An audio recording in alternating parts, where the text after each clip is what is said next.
Estamos al aire, señoras y señores. Estaba yo transmitiendo aquí en vivo, divirtiéndome. Es divertido esto de la cosa de Periscope, la verdad está medio chistoso. Lo que pasa es que luego me voy de metiche porque de repente puede uno estar viendo qué están haciendo en Perú, hijo, aquí o allá, y de repente uno pone esto y qué barbaridad. Pero luego encuentra uno cosas creativas, pero también cada cosita que dices, wow, bueno. El caso está que aquí en Periscope ahí queda, lo pueden buscar, ya quedó ahí en mi canal de Periscope, cómo me buscan, la verdad no sé muy bien ni cómo me buscan o cómo me siguen, por ahí le buscarán, ¿no? Rubén Luenga, supongo yo. Voy a tener a Genaro Villamil en breve, ya está en la línea telefónica, vamos a platicar acerca de un tema verdaderamente importante que tiene que ver con un periodista que durante muchísimos años, desde que estuvo en la televisión pública, Imevisión, después tuvo una ausencia durante muchísimo tiempo, anduvo en el periódico El Heraldo, luego regresó a la radio, ahí estuvo mucho tiempo en la radio, hasta que luego regresó en las mañanas, creo, estaba en Televisa, y luego ya se convirtió nuevamente en el verdadero sustituto de Jacobo Zurludowski, porque Guillermo Ortega Ruiz pues no logró trascender realmente en el cargo de ser el conductor del noticiero estelar de Televisa. Él fue mi jefe durante algún tiempo allá en Imevisión. Le conozco. Tengo incluso algunas cosas buenas que decir de él, desde el punto de vista del conocimiento de la televisión en esa época. Aunque evidentemente vamos a hablar ahora sobre lo del reportaje de Genaro Villamil, que ocupa la portada de la revista Proceso, del semanario Proceso en México, en el cual pues el tema es verdaderamente grave porque se trata de la venta, de acuerdo con este reportaje de Genaro Villamil, del micrófono. Lo que en México conocemos como el embute, el chayo, el pagar pues, como si yo estuviera en este momento, alguien me pagara en este momento, vamos a decirlo así, para que yo hablara a favor o en contra de algún personaje X y yo utilizar estos micrófonos, entonces el espacio está a la venta y entre más audiencia tengas, pues imagínate lo que te puede costar el espacio. De eso es de lo que se trata, de lo que voy a platicar con él. Nada más rápidamente lo que estaba yo comentando ahorita en Periscope, no quiero dejar de decirles dos cosas que también le voy a preguntar a Genaro Villamil. Una, escuché que Carmen Aristegui plantea una demanda al Estado mexicano por haber evitado que se realizara un juicio por un contrato de trabajo en el cual estaba especificado el tipo de trabajo que Carmen Aristegui podría realizar en MBS Noticias. Eso le voy a preguntar. Pero número dos, no quiero que ustedes pierdan de vista el asunto que ocurrió el día de hoy de los ataques aéreos realizados por Rusia en contra del así llamado Estado Islámico en Siria. Hay una disputa aquí realmente muy interesante porque salió el Pentágono a decir una serie de cosas y luego CNN en español, que lo venía yo escuchando en la radio, no sé ni quién era el conductor ni quién era la persona que entrevistaban, pero la persona que entrevistaban verdaderamente, híjole, es deleznable. Sin la mayor prueba, sin el menor análisis, ya estaba asegurando y diciendo que había pruebas de que Rusia no había atacado al Estado Islámico, sino que estaba atacando, ya pero asegurándolo. O sea, es verdaderamente delicado el tema de lo que está ocurriendo ahí. Reaccionó John Kerry, reaccionó el Pentágono, pero el canciller de Rusia, Sergei Lavrov, pues ha desmentido estos rumores. No estoy diciendo que sea bardo, no, pero les digo que se escuche el otro punto de vista, porque si no escuchan el otro punto de vista, nada más escuchan lo que luego acá les dicen, pues tengan el otro lado. Y en el otro lado se dice, ha desmentido los rumores que apuntaban a que Moscú había atacado en Siria a blancos no vinculados con el grupo terrorista del Estado Islámico. Dice, llamé la atención del secretario de Estado, o sea, lo regañó prácticamente, llamó la atención del secretario de Estado de los Estados Unidos a que son absolutamente infundados los rumores de que estos golpes supuestamente tienen como objetivo unas posiciones no vinculadas al llamado Estado Islámico. Yo no digo que sea verdad, que sea mentira, pero quiero que lo escuchen, quiero que lo sepan, quiero que exista esta otra versión, porque esta mujer ya lo daba por hecho. Luego verdaderamente fue tremendo lo que dijo respecto al señor de la Autoridad Nacional Palestina, el señor Abbas. diciendo que decía una bola de tonterías, y que tal vez para los palestinos era importante que estuviera ondeando la bandera de Palestina en Naciones Unidas, con un menosprecio que evidentemente iba cargado de propaganda, por favor, no de información. Lo digo con todo respeto. Me cuesta mucho trabajo quedarme callado en mis convicciones. Por ahí me dirán, me etiquetan de esto, me etiquetan del otro. Simple y sencillamente me molesta muchísimo ese falso periodismo de objetividad y de balance y no sé qué tanto cacarean, que es mentira. Entonces, si en ese momento ese señor hubiera puesto, ay, me van a acusar de lo mismo ahora, ¿por qué no pones a López Dóriga? Pues porque no nos pelan. Somos chiquititos, somos así microcósmicos para este tipo de personajes, ¿no? Evidentemente, y lo digo aquí por si escuchan esto, Joaquín, quien fue mi jefe, ahorita les cuento algunas anécdotas con Joaquín López Dóriga en Imevisión, estás invitadísimo, ¿no? A un día a este espacio para que puedas decir un punto de vista contrario al que vamos a escuchar esta noche por parte de Genaro Villamil. Pero les digo esto, pónganle mucha atención, busquen información, no me crean a mí, porque yo no les estoy diciendo mi punto de vista en concreto de esto de lo que ha ocurrido ahora en Siria. Pero lo que sí que existen muchísimas otras versiones de lo que aquí les presentan en medios que presumen de decir la verdad y de estar comprometidos con la verdad, y las noticias en las que ustedes pueden confiar, les dicen eso. Bueno, yo les decía, no confíen de nadie, no sean flojos, con todo el respeto, y búsquenle, pero no le busquen nada más buscando música para sus oídos y para corroborar lo que ustedes ya piensan. A veces tenemos que informarnos incluso yendo en contra de lo que creemos, si es que estamos buscando conocer la verdad, porque informarse es un acto creativo, créanme que cuesta, no es encender la televisión, llegar, servirse una chela y una cerveza, poner la televisión y vamos a ver qué nos dice fulano de tal o fulana de tal, o vamos a poner contragolpe y a ver qué escuchamos con Rubén Luengas. No, nunca he querido yo tener seguidores en ese sentido que sean acríticos. Me encanta cuando me critican con conocimiento de causa, ¿no? No así cuando me critican porque les caigo mal, que eso es otra cosa. Ya está en la línea telefónica Genaro Villamil, en vivo desde la Ciudad de México. Perdón, Genaro Villamil, me estuve calentando un poco con el tema de Rusia porque escuché cada barbaridad en ese programa de CNN, en ese en específico, que francamente no me podía quedar callado y nada más decirle a la gente que le busque, que le investigue, ¿no? Así es, Rubén. Tú eres experto en todo esto de los medios, espero que no me veas así como energúmeno. No, para nada. Oye, primero que nada te pregunto, Carmen Aristegui va a demandar al Estado mexicano, me imagino que tú estás enterado perfectamente bien de ese asunto. Yo igual vi la noticia hoy, Rubén, en el evento de la premiación del García Márquez, ¿no? Sí. En la Fundación Nuevo Periodismo, vi que lo anunció Carmen y creo que pues en la medida en que se cierren las vías de la justicia mexicana, también hay que entender y tienen que aprender que hay instancias internacionales, ¿no? Claro. Y el Estado mexicano pues está obligado también a responder y a respaldar lo que la Comisión Interamericana decida, ¿no? Pues esto es muy importante, es muy interesante porque mira, yo todavía doy un adelanto de algo que estoy escribiendo para lo que va a ser mi libro, estoy contando muchas cosas. Alguna vez en una estación de radio en México yo estaba entrevistando a Cuauhtémoc Cárdenas, era su cumpleaños de Cuauhtémoc Cárdenas. Era su cumpleaños y yo lo estaba entrevistando, era candidato a la presidencia de México. Entonces fíjate que entró el gerente de la estación en una pausa comercial y entró, ahorita están grabando aquí, ¿no? Mira, aquí está, luego vas a ver esto en video también. Entró y me golpeó en el escritorio y me dice, aquí no existe el PRD. Entonces yo le dije, bueno, si no existe el PRD, usted no quiere que haga periodismo plural, y yo no era perredista. Le dije, entonces siga usted, continúe con el programa, y me salí de la cabina y tal. No, entonces me hicieron volver a regresar porque estaba Cuauhtémoc Cárdenas ahí, pero me fueron a agredir de esa manera, ¿no?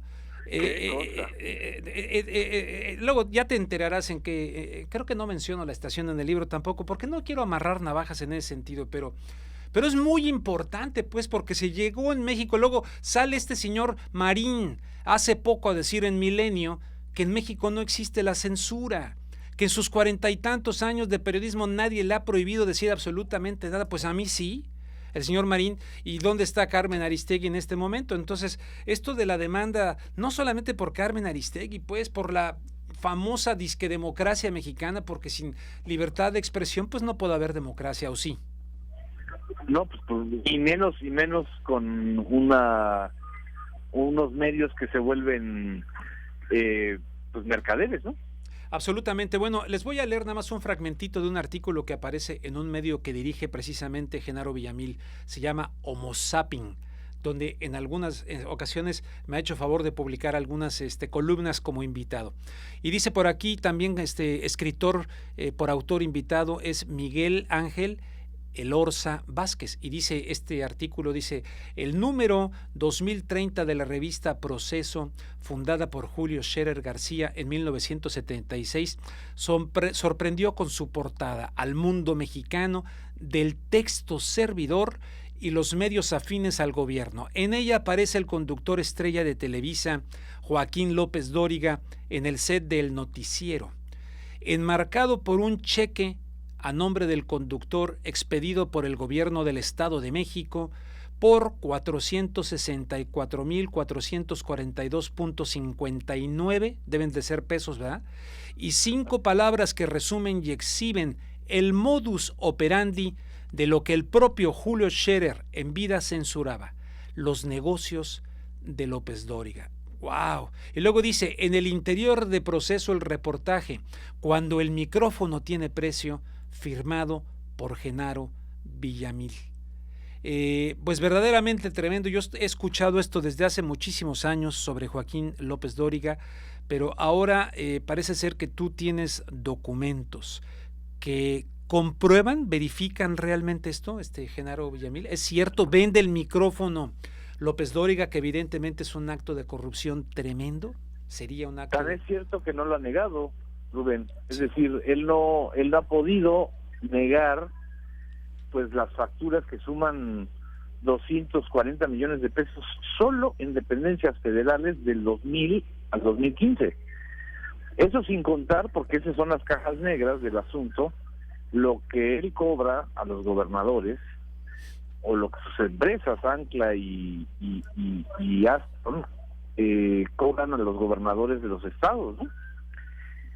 Y en varios casos a municipios, ¿no? A alcaldes, digamos, que pues por aparecer en sus comentarios de 30 segundos pueden pagar hasta 1 millón de pesos, ¿no? O sea, es una verdadera alcancía de digamos, de la gacetilla electrónica, por llamarlo de alguna manera y de forma elegante, ¿no? Uh-huh. Algo que me parece muy importante, dices, no lo ha negado. Y también en las redes sociales había muchos comentarios de, bueno, si es falso lo que se está diciendo, lo que tú publicas en el semanario Proceso, que viene ahí en portada, bueno, lo lógico es que si yo tengo los pelos en la mano para decir esto es una calumnia, me están inventando, pues yo demando a la persona, en este caso a ti y a la revista Proceso. No hay ninguna demanda en tu contra, ¿no? No, por supuesto. No, porque además el que está demandado es él.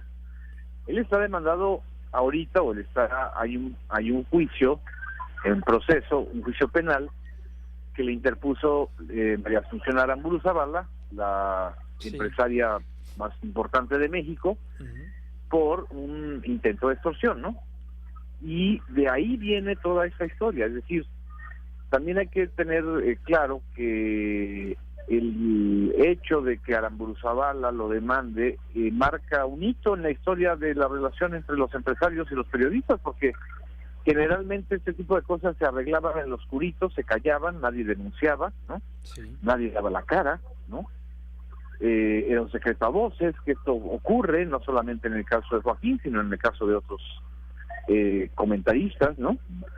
Pero aquí lo que se está exhibiendo es las entrañas de una relación perversa entre los grandes comunicadores, entre comillas, y el poder político, ¿no? Los grandes comunicadores, entre comillas, y el poder político. Estamos hablando, cuando dices de María Aramburu Zavala, pues no solamente de la mujer más rica de México, heredera de la fortuna de la cervecería Modelo, que en una entrevista contigo, creo fue contigo, ¿no? Donde dice, podré ser lo que sea, pero corrupta no soy niña rica, pero corrupta no soy, te dice a ti algo, más o menos con otras palabras, algo así. La Pero, frase de ella es, yo no estoy avergonzada del origen de la fortuna de mi familia, Sí. porque no es dinero mal habido como el de López Dóriga. Exactamente. Te dice, Esa fue la frase, digamos, que además él no ha podido revirar ni negar, porque Joaquín sabe que evidentemente hay muchísimos más elementos de los que uno puede documentar en donde está esta corrupción, ¿no? uh-huh. Bueno, se decía de ella que, aunque vaya, se divorció, pero fue también la esposa del ex embajador de los Estados Unidos en México. Vaya, estamos hablando de una mujer que tiene un peso importante y que en algún momento dado formó parte de la propia Televisa, ¿no? Fue la segunda accionista después de Carlos Slim. Es decir, ella, Carlos Slim, formaron parte del fideicomiso que llegó a tener el 25% de las acciones de Televisa y que sacaron a Televisa de la crisis financiera en la que cuando toma Emilio Azcárraga Gallán la empresa después de la muerte del Tigre, pues él mismo invita a estos empresarios. Ya sabemos en qué derivó la historia con Slim, en una guerra de telecomunicaciones, y pues ya estamos viendo lo que está sucediendo con Aramburu Zavala, ¿no? En una disputa penal por el uso del micrófono para extorsionar, ¿no? Genaro Villamil, te pregunto, yo a veces si lo comparto con algunos mexicanos que viven allá y con algunos mexicanos que vivimos acá, cuando estamos pendientes de Twitter y de las redes sociales y de este tipo de cosas, o cuando nos enteramos de este tipo de publicaciones como en una revista tan importante como Proceso, decimos, bueno, algo va a pasar, ¿no? O lo recuerdo con aquellos libros de Anabel Hernández con respecto a Vicente Fox, etcétera, algo va a pasar. Y luego resulta que no pasaba absolutamente nada. No sé si por el pacto de impunidad del que habla Edgardo Buscaglia. Uno diría con esto de la revista Proceso, tu información y lo que ha ocurrido con María Aramburu Zavala, algo va a pasar. Estamos hablando de la persona, no sé si estás de acuerdo conmigo, que a fin de cuentas fue el sustituto sólido porque Guillermo Ortega Ruiz pues no llegó a ocupar realmente ese perfil, ¿no? De Jacobo Zabludovsky, un poco como un ministro de información sin cartera del sistema político mexicano, Joaquín López Dóriga. Entonces, ante una situación de esta naturaleza, es un golpe informativo muy fuerte, o debiera serlo, si es que todavía tenemos cierta sanidad mental en México, me refiero a la mayoría de los mexicanos, pero resulta que desde acá vemos, algo va a pasar, y a veces está uno en México, me dicen, y sí, uno siente que sí, marchan los de siempre, protestan los de siempre, pero ves a mucha gente adormecida. Yo tengo esa percepción, no sé si estoy equivocado. Sí, por supuesto, pero lo que está pasando, Rubén, es que este tipo de personajes ya no tienen credibilidad. Es decir, la gente podrá seguirlos viendo, pero ya no les cree. Entonces, lo que sí está pasando es que este tipo de reportajes, este tipo de denuncias públicas, a final de cuentas, al sector que finalmente sí está informado y que sí está participando, pues les queda muy claro, ¿no? Que no es un rumor, es algo que está sustentado, ¿no? Por supuesto, ojalá y este país cambiara a periodicazos, pero este país no está cambiando a periodicazos ni va a cambiar pronto, ¿no? Oye, ¿alguna reacción que tú sepas interna de Televisa? O sea, ¿está preocupado el señor Emilio Azcárraga? ¿Están preocupados dentro? ¿Se trata de la imagen? Él ha respondido, ¿no? Respondió en Twitter, no sé si lo haya hecho ante las cámaras. Yo ya no tengo televisión ni veo televisión en mi casa, no tenemos sistema de televisión en la casa, que espero un día me visites en Los Ángeles. Pero él respondió por Twitter y luego por ahí tacha de izquierdosos, y he leído ahí algunas cosas, ¿no? Incluso ahí hay una de estas cosas, un hashtag, ¿no? Que se llama en Twitter, que ya se hizo muy popular respecto a que se hace mártir, ¿no? Sí, López Dóriga mártir. López Dóriga, sí, creo que lo hizo Julio, ¿no? Julio Hernández lo propuso Julio Hernández, creo, no estoy seguro, de La Jornada, creo. No, surgió en las redes como han surgido este tipo de frases, Rubén, pero sí. Mira, lo que te puedo comentar es que Televisa ha guardado un silencio sepulcral. Totalmente. Internamente ellos están queriendo separarse del litigio entre Aramburu Zavala y López Dóriga, ¿no? Lo paradójico es que Azcárraga Gallán se lleva todavía con Aramburu Zavala, ¿no? Hay una relación, ¿no? Son integrantes de otros consejos de administración de otras empresas, ¿no? Y bueno, Televisa está como que la Virgen le habla, ¿no? Es decir, no ha dicho ni ha tomado una posición al respecto, pero es inevitable que a Televisa le afecte, porque en cada minuto, cada día que Joaquín aparezca en pantalla dando las noticias, lo que está detrás es esta denuncia de alguien que vende el espacio informativo y las menciones que él hace. Para Televisa, o de manera extraoficial, ellos dicen que esto es un asunto de Radio Fórmula. Es la estación radiofónica donde López Dóriga tiene también un espacio estelar, ¿no? Los noticieros. Sí. Pero es evidente que ese espacio estelar de Radio Fórmula no lo tendría López Dóriga si no fuera la imagen de Televisa, ¿no? Y de Canal 2, que es la señal con mayor penetración en México, ¿no?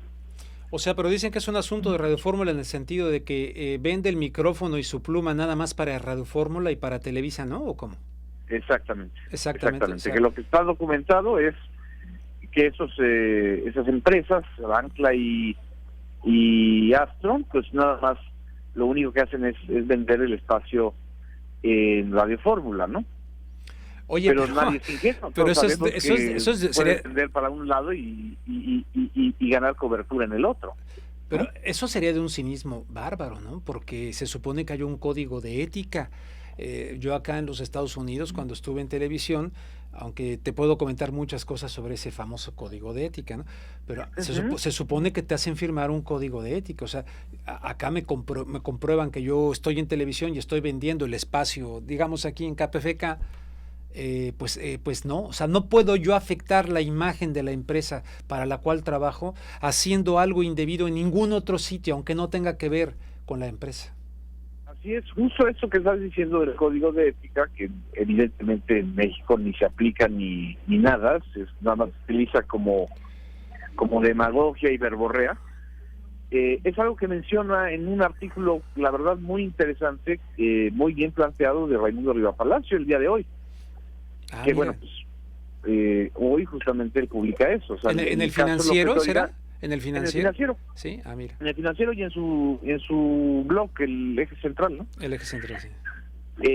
Lo que él está planteando es que este hecho o este tipo de denuncia y de documentación es una bofetada en la cara de la falta de ética de los medios masivos mexicanos, ¿no?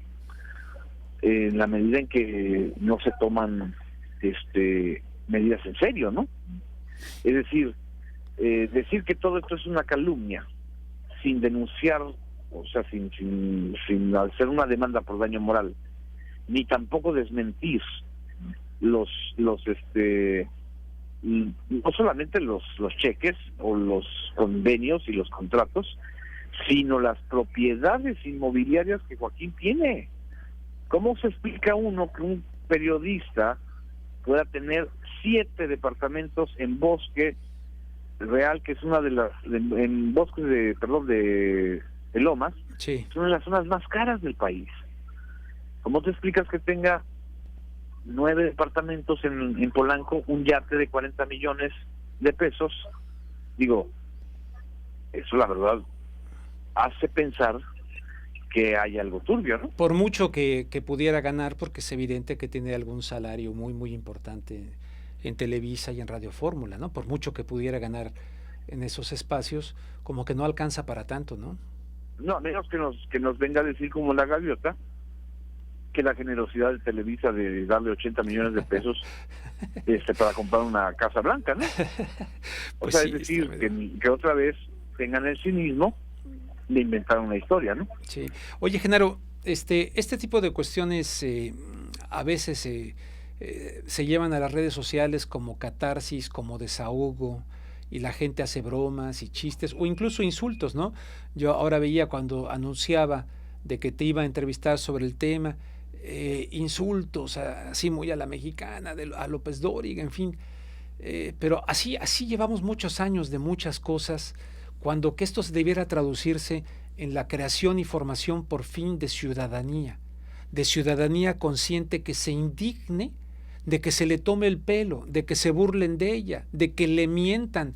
O sea, yo no puedo, cuando leo tu reportaje y todo, no puedo quitarme de la cabeza, ya no digamos muchas cosas de las cuales tal vez ahorita puedo platicar un poco en Imevisión, cuando era mi jefe, Joaquín López Dóriga.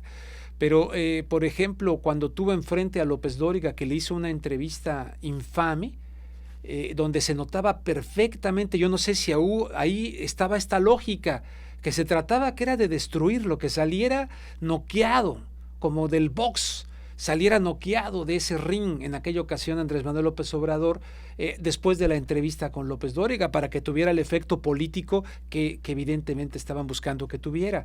Entonces esto es tremendo para la llamada democracia, ¿no? Es la nuez del problema en México.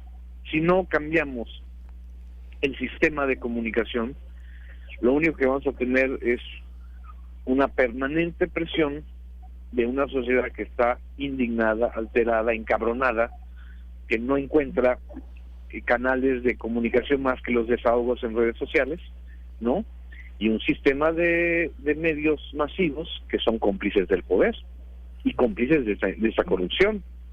Tan grave es la impunidad política que está permeando en el gobierno de Peña, como la impunidad mediática de este tipo de fenómenos, ¿no?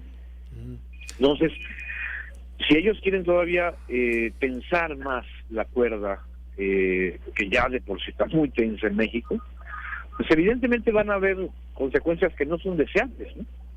Entonces, también ese tipo de reportajes, yo creo que lo que son es un llamado a la conciencia y a hacer algo, ¿no? A que no se quede esto sin documentar, ¿no? ¿Cómo sientes tú que ha permeado, se dice, ¿no?, en la sociedad mexicana esta información en este momento? En las redes sociales, repito, constantemente la gente lo está reproduciendo, pero te digo, estuve allá hace poco y me desespero con muchísimas cosas, hablas con mucha gente, yo pensé que la gente ya como que tiene muy fácilmente en su mente la crítica a muchas cosas y no necesariamente. No voy más lejos, hace poco vino por acá una persona a Los Ángeles y me decía que le daba la razón a Donald Trump, un mexicano. Me decía, estoy de acuerdo con Donald Trump de lo que dice de los mexicanos que vienen para acá. Le digo, ¿y tú cómo sabes? ¿Tú vives aquí?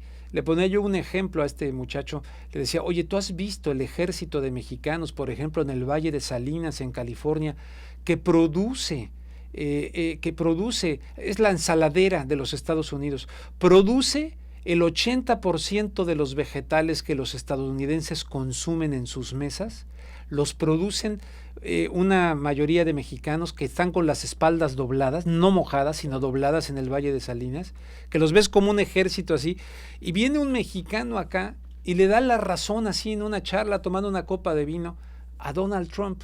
Bueno, así como ese, hay muchos allá que verdaderamente no logro comprender. Si me permites, tengo que hacer una breve pausa, que básicamente en términos reales es musical aquí, pero para otros efectos es necesario que la hagamos. Regreso con Genaro Villamil, el autor de este trabajo periodístico que ocupa en este momento gran expectación sin duda en México, y lo estoy notando aquí en Twitter, que hay mucho movimiento y mucha gente.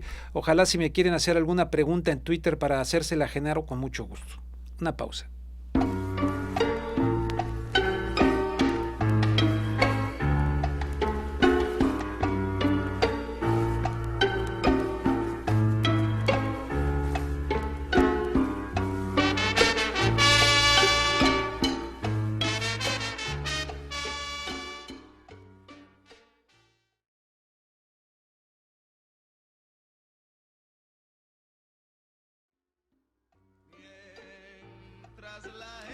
Gracias a Federico García ya en los controles, que ya les decíamos la vez pasada que es un chavo de 26 años, nacido acá en los Estados Unidos, de origen mexicano, pero miren nada más, ahí está eso bonito de que no, como dijo ahora el Papa Francisco allá en Filadelfia, dijo ya a los hispanos que no se avergüencen jamás de sus raíces, de sus tradiciones. Pues ahí ven a Federico, ahí está, ¿no?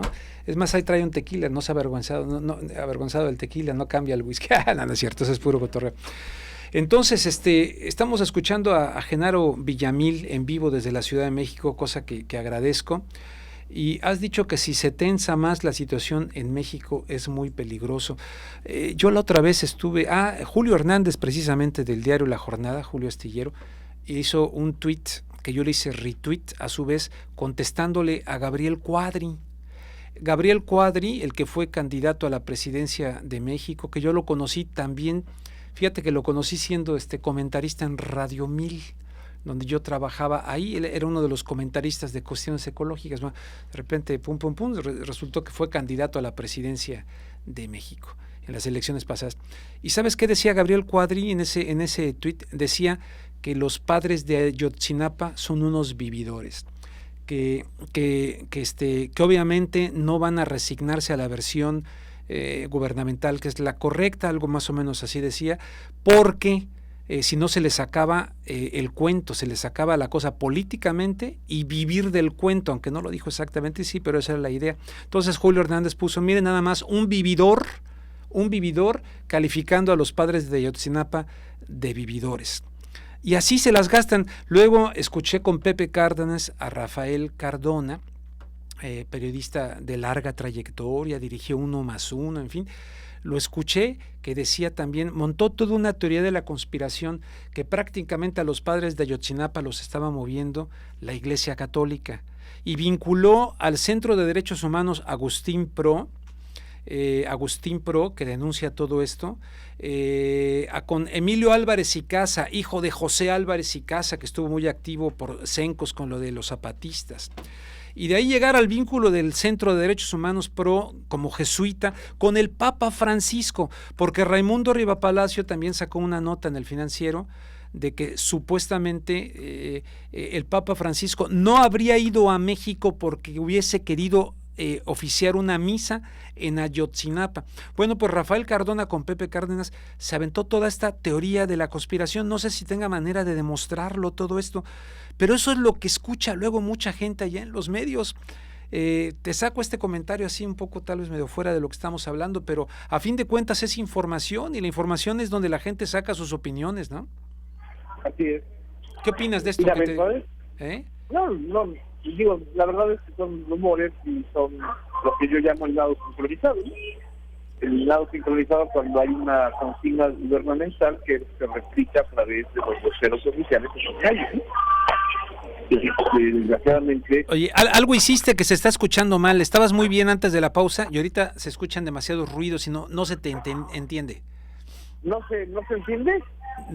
Bueno. De repente se empezaron a escuchar muchísimos ruidos y ya no es legible lo que dices. No sé si puedas regresar al lugar donde estabas antes de la pausa.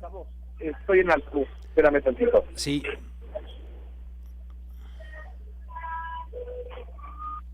¿Ahora sí? Bueno. Ándale, estás perfecto. Ahora sí, es que tuve que poner altavoz. Pues perfecto, ahora sí de maravilla. No, mire, yo creo que es parte de lo que está en el fondo del caso también López Dóriga, es decir, son resultado de investigaciones periodísticas o de líneas y consignas que desde el gobierno se lanzan para que lo repliquen pues quienes están al servicio del gobierno, ¿no? Entonces, ese tipo de comunicación pues no es comunicación, es propaganda y es tierra sucia contra la gente de Ayotzinapa, ¿no? Sí. Es decir, una vez más criminalizar a víctimas, o criminalizar a quienes están ejerciendo su elemental derecho a defender la vida de sus hijos. Sí. Sí, tremendo. Esto que narro y lo estoy ventilando aquí abiertamente, a mí nunca me hizo nada, ni yo a él. Yo era conductor ahí en Radio 1000, lo entrevistaba yo a Gabriel Cuadri, había otros comentaristas ahí, pero francamente, cuando leí eso, sigue diciendo que son unos vividores, ¿no? Estos personajes forman parte de esto mismo que tú denuncias de Joaquín López Dóriga. O sea, hay muchos chayoteros, hay mucha gente que esté pagada realmente beneficiándose, que estén vendiendo el micrófono, que estén haciendo negocios ilícitos que no tienen nada que ver con la democracia, con el periodismo verdadero en México y que por lo tanto, como tú dices, pues esto tenga en un momento dado que reventar. Es que esa es la parte grotesca de toda esa historia. O sea, López Dóriga no es un caso aislado. Es el caso, quizá la punta del iceberg, de un sistema de corrupción de la información. Donde la información no es información, sino es propaganda pagada o golpes pagados desde el poder, ¿no? Uh-huh. Dice por aquí una señorita en Twitter, dice, se llama, déjame ver, Titi, y dice Titi, Rubén Luengas, fácil, dejen de verlo, eso le duele a la empresa. ¿Qué te parece el comentario? ¿Cómo se llama? Fácil, dejen de verlo. Yo creo que ese sería un punto, ¿ok? Es una respuesta también fácil, pero no es así de sencillo. No es así de sencillo. Es decir, Televisa, y eso es lo que insisto mucho cuando tenemos esas discusiones, Televisa, como todos los medios electrónicos, son concesiones de un bien público, no son propiedad, o sea, no es, si no quiero comer en Burger King, pues no compro, ¿no? Si no quiero comprar en X cadena, pues no voy. Exactamente, me parece muy limitada, o sea, la crítica y muy limitada. Es facilona porque no estamos debatiendo el punto público, de interés público. Sí. Es decir, no se trata de que dejemos de ver solamente. No, ellos están haciendo un negocio con un bien público. Y no solamente con una concesión, sino con la información. Sí, a mí me parece. No es propiedad de nadie. Sí, déjame decirle aquí a la señorita Titi, me parece muy pasivo lo que ella dice, aunque el dejar de ver sería muy saludable, dejar de ver telebasura, dejar de ver telementiras, dejar de ver entretenimiento disfrazado de noticia, y esto siempre lo he dicho, porque luego algunos me dicen que si yo hablo por la herida de que ya no estoy en los medios, no, yo sabía que no iba a estar, yo sabía cuando estaba haciendo el periodismo que estaba haciendo, sabía que me iban a eliminar tarde o temprano. Yo estaba perfectamente consciente de eso, pero yo no quería perder mi conciencia y duermo tranquilo y espero obtener el respeto de mis hijos y de mi familia. Y que cuando yo petatiux, pues hay que ese asunto. De lo contrario me hubiese sentido muy mal conmigo, pero no se trata de eso, fácil, dejen de verlo y ya necesitamos algo más consciente, que no es ni de izquierda ni de derecha, porque alguien por ahí pone, señor Luengas, usted golpea con la izquierda, me puso temprano, en la comodidad de la derecha de los Estados Unidos, entonces lo que quiere él son estómagos agradecidos, en el país que presume de la democracia lo que quieren es que uno venga aquí y como aquí vivo, y de aquí me pagan, entonces me quedo callado, como si me invitan en una familia a quedarme un tiempo o lo que sea, y veo que el esposo le da de golpes a la mujer, hoy no, mejor no me meto, mejor me callo, porque aquí estoy muy cómodo, es increíble. Luego por aquí dicen que te pregunte, es Ana Lilia Muñoz, dice, saludos para ti, Genaro Villamil, pregunta, ¿por qué cree Genaro Villamil que Televisa le está permitiendo a Broso realizar fuertes críticas en contra de Peña Nieto abiertamente? Te preguntan. Porque también Televisa necesita voces que le lleguen a un cierto sector crítico, ¿no? Y en ese, no es una empresa monolítica tampoco, y también tiene que jugar o aparentar que también golpea, ¿no? Porque también golpeando cobran más. O sea, ¿tú lo ves eso como para un factor? Porque hay quien decía... De negociación, por supuesto. Hay quien decía, lo más serio de Televisa informativamente hablando, lo veo con Broso, lo más serio. Así decían. Bueno, hay que recordar que también Broso hizo una editorial muy crítica a la salida de Aristegui. Creo que a final de cuentas eso hay que reconocerle a Broso, ¿no? Independientemente de si lo hace en Televisa o no. Exactamente. Dicen por aquí, Televisa se aprovecha de la audiencia cautiva para propagar sus mentiras. Esto no fue pregunta. En fin, oye, yo estaba recordando un poquito, fue mi jefe en Imevisión, alguna vez, yo tengo algo que agradecerle, fíjate, lo voy a comentar a Joaquín López Dóriga. Yo conducía la sección cultural con... Déjame ver, era ya don Pedro Ferriz Santa Cruz y Adriana Pérez Cañedo, creo que ya no estaba Rolando de Castro. Yo llevaba la sección cultural en el programa de la mañana. Entonces había muerto René Portocarrero, famoso pintor cubano, murió. Y en Televisa, que no me acuerdo quién era la competencia en ese momento, en la sección cultural era Guillermo Ochoa, dieron la nota de la muerte de René Portocarrero, y yo francamente yo no sabía ni quién era René Portocarrero, se me fue ¿no?